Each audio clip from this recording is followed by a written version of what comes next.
এই ছেলেটা সারাদিন রোজা রাখার পর ইফতারের আগে শুধু পানি পানি করছে, আর বড় ভাই নফল নামাজ পড়ছে। বড় ভাই শুনতে পেল ছোট ভাই এরকম করছে, আর বলল ভাই কি হয়েছে, এই ভাই কি হয়েছে? আর ছোট ভাই শুধু বলছে পানি পানি। আরে ভাই আমি আছি তো, ভাই কথা বল, ভাই কথা বল। আর বলে আচ্ছা পানি আনছি তোর জন্য। আর তখন বড় ভাই দৌড়ে রুমে গেল, আর রুমের থেকে গ্লাসে করে পানি নিয়ে আসলো।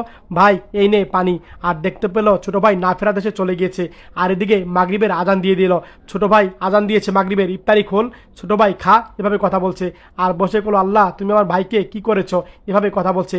আর কে জানো দরজা টুকাচ্ছে, আর ভাইটা শুনতে পেল। আর তখন ভাইটা মন খারাপ করে দরজাটা খুললো। আর তখন এই বাবা বললো আল্লাহ, আর বললো সারাদিন রোজা রেখেছি, আমাকে কিছু ইফতারি খাবার দে না বাবা, এভাবে কথা বললো। আর তখন ছেলেটা তার কথা শুনে কিচ্ছু বলো না, রুমে চলে গেল। আর রুমের ভিতরে যেই খাবার ছিল আর পলিতে গলে এই খাবারটাই বাবাকে দিল, নেন বাবা, এভাবে কথা বললো। আর তখন বলল কি হয়েছে বাবা, তোর মন খারাপ কেন? বুঝতে পারছি আমি।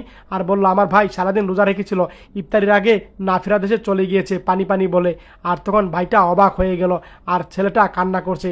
আর বাবাটা তখন বলল আল্লাহ তোমার বান্দাকে তুমি রমজান মাসে নিয়ে গেলা, তুমি সারাদিন তোমার বান্দা রোজা রেখেছিল।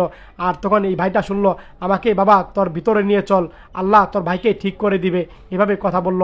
আর বলল আচ্ছা ঠিক আছে বাবা আমি ভিতরে যাই, আছেন বাবা, এভাবে কথা বলল। আর তখন এই বাবাকে ভিতরে নিয়ে গেল। আর তখন ভিতরে নিয়ে বলল এই যে আমার ভাই দেখেন শুয়ে আছে। আর তখন এই বাবাটা তাকালো আর বলল হে আল্লাহ, এই ছেলেকে তুমি এক পর্যায়ে জিন্দা করে দাও, হে আল্লাহ তুমি রমজান মাসে বলছি এই ছেলেকে তুমি জিন্দা করে দাও। আর তখন আল্লাহ পাকের কুদরতি সাহায্যে, আল্লাহর কুদরতি সাহায্যে দেখেন এই ছেলের গায়ে কিছু একটা যাচ্ছে। এক পর্যায়ে এই ছেলের গায়ে মিশে গেল জিনিসটা। আর মিশে যাওয়ার পর ছেলেটা চোখ মেলল, আর ছেলেটার জ্ঞান ফিরল। আল্লাহ এই ছেলেকে জিন্দা করে দে, বারবার বলছিল। আর ছেলেটা সত্যি জ্ঞান ফিরল। বড় ভাই বলল ভাই তুই ইফতারি খুলে এখন চালু করে, এইভাবে কথা বলল। শেয়ার করে দিন ভিডিওটি।